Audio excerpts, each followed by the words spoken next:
Ang atake naman natin ngayon dahil pupunta tayo ng Senate. Diba? Senador naman ngayon ang kakausapin natin. So, dito na ako sa Carlalas. Pupunta na kami doon. So, for driver na si Jake. Ayan.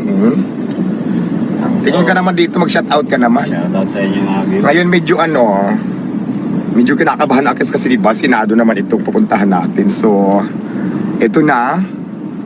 Malapit na tayo sa gitnang Senado. Ayan na po ang Senate yan, dyan. Malapit na. So, tingnan natin ang eksena.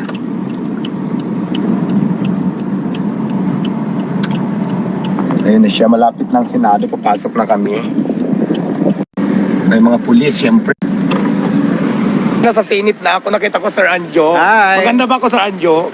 Oh, alam mo, tuwan-tuwa ako sa bukod sa maganda ka, maganda rin ang iyong puso.